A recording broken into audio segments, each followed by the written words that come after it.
Genesis is a very new brand, but blimey, it's a busy one. The premium arm to Hyundai arrived only 12 months ago in 2021, but it has already launched 5 models, with this, the Genesis GV60, being the 6th and arguably the most important. That is because this is the brand's first pure electric car. It is based on the same platform as the Kia EV6 and the Hyundai Ioniq 5. It gets the same 77.4 kilowatt hour battery. You can have it in rear wheel drive form, which gets 226 brake horsepower, or there are a couple of four wheel drive models, including this Sport Plus that gets 483 brake horsepower and will do 0 to 62 in 4 seconds, which is a bit mad really, isn't it? But that of course does affect the range. So if you go for the four-wheel drive models, then you're looking at around about 290 miles according to WLTP regs. In rear-wheel drive form, well, then you get 321 miles. In terms of the way it looks, well, apart from the fact that obviously this one is extremely yellowy, greeny, lime, I think is the official colour, I think it's quite good looking. It's quite interesting. I don't think I'd call it pretty, that's for sure, but it's very sort of smooth edged. There's kind of something appealing to it about that. I do want to kind of address the fact that we're calling everything SUVs these days, including the GV60, which is classed as an SUV.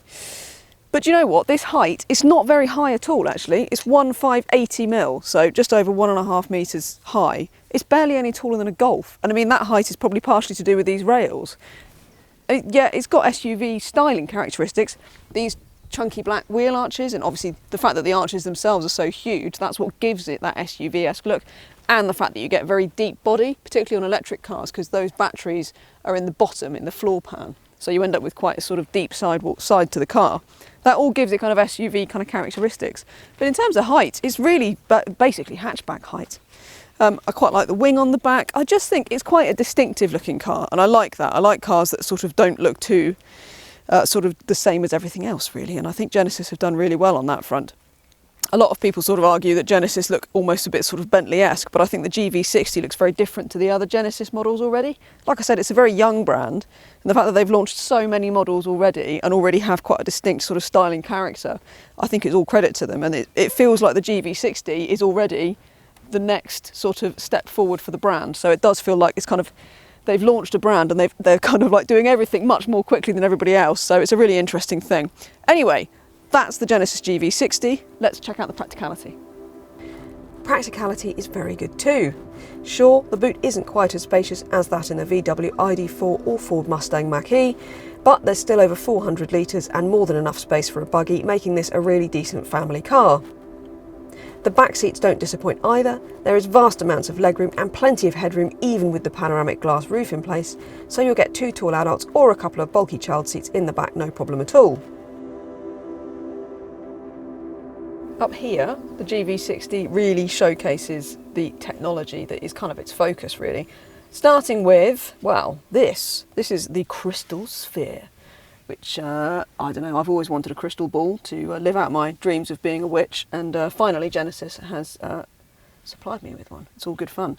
To be honest, all it does in practice is actually supply ambient lighting when the car's moving, but it is cool. So you get in, turn the car on, and voila. It turns over and becomes your gear shifter, which is all good fun. Let's face it, sorry Genesis, it is a massive gimmick, but it does look cool and it's quite fun, so why not? The rest of the materials in here all feel really decent, I have to say. I think my only issue is that I do feel that the sort of design of the window switches and these sort of the buttons on the steering wheel, there is something that doesn't feel quite as premium as perhaps you might want. I don't think it's quite up there with Audi, Mercedes, BMW and even Volvo quite yet in terms of the sort of feel of the switchgear. Other than that, you get this enormous touchscreen up here, complete with a rotary controller.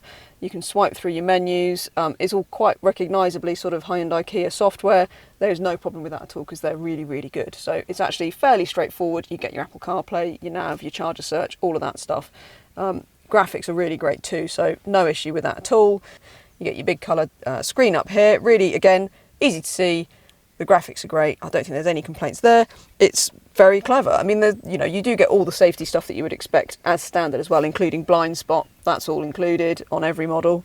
The camera mirrors, I'm going to talk about a bit more when we're driving the car, but suffice to say, the GV60, I have some qualms with the perceived quality of some of the switchgear and the look of it.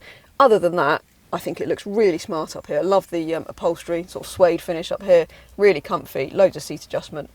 It's actually a really lovely place to sit. The GV60 shows off its tech savvy when it comes to charging too.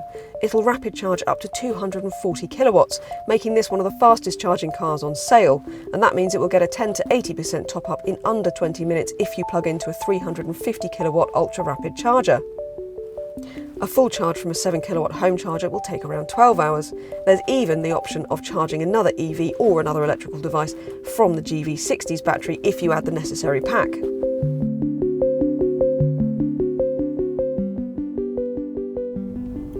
So, how does the GV60 drive? Very well, actually. I'm really quite taken with it. When you first get in, default drive mode is comfort and just feels very relaxing, quite calm, despite this being the Sport Plus with all that, oceans of power and torque.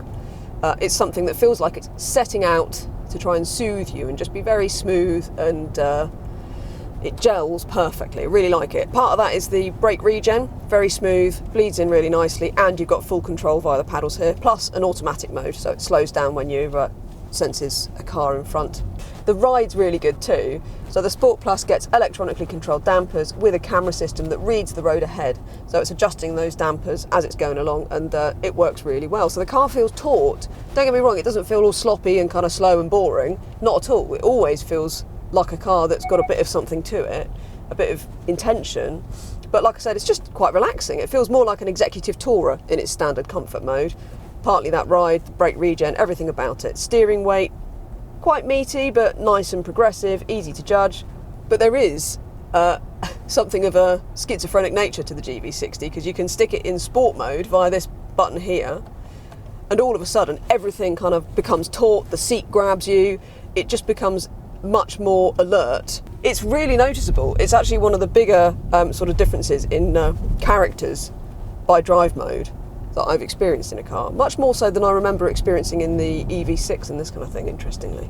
It's not as involving or as tactile as something like a Jaguar I-Pace, I have to say. It doesn't feel sports car-like quite like that does, but it's still got more than enough about it that you're going to intentionally take the long way home if you want to in the GV60 Sport Plus. It's really cool.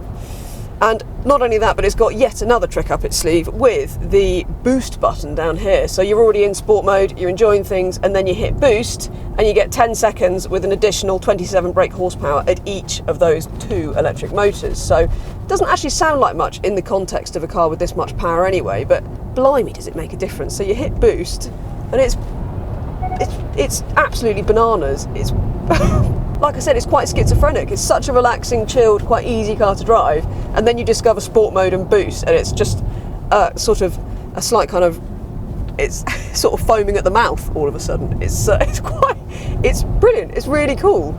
I like it a lot for that dual nature. I think it really does that very, very well. There's a real tech focus to this car. You get all your safety driver aids that you'd want. You get semi-autonomous drive mode as standard, blind spot. This car has got so much equipment on it as standard. It's one of the real, I think, selling points for it. We can't ignore the side cameras here, can we? Which of course are there in place of mirrors. Genesis are hardly the first to do it. We've seen it with Honda and Audi, and a few others as well, actually. And I have to say, I think it's one of the better camera systems I've experienced. Graphics are really good. I haven't driven it in low light conditions, so I can't really comment on what the contrast might be on that. Personally, I prefer standard mirrors because I like the fact that with a standard mirror, you can just adjust your seating position. You sort of just and you get a different field of view. That's all very normal and intuitive, and I find it frustrating with cameras that you don't get that. I know you get a wider field of view. I know the benefits. Personally, call me a dinosaur if you will, I prefer standard mirrors. And that is fine because these are optional anyway on the GV60. You don't have to have them, but they're there if you want them, and I can completely understand why you might, because they are very cool. So there you have it. It really is quite a technical tour de force, and a very good one at that. It's got masses of power in this one. I suspect that mid-range four-wheel drive car might be the sweet spot, because that's hardly short of performance as it is, and it's usefully cheaper. But nonetheless, this Sport Plus model is quite something.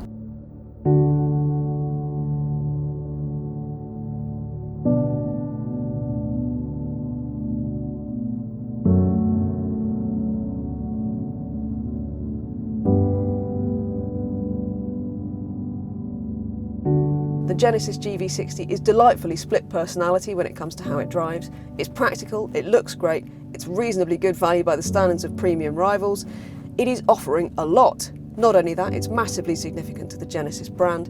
It feels like the brand is already revolutionising despite only having been around for 12 months. We really like the GV60 and we're really looking forward to getting it in the UK and up against its rivals to see how it fares. Don't forget to like the video, subscribe to the Car Gurus UK YouTube channel, turn on your notifications so that you don't miss any of our other videos. And while we've got you, head to cargurus.co.uk because there's a whole host of fantastic used cars there, including electric cars, should you be after an EV and yet not quite have the cash that you need for a brand new Genesis GV60.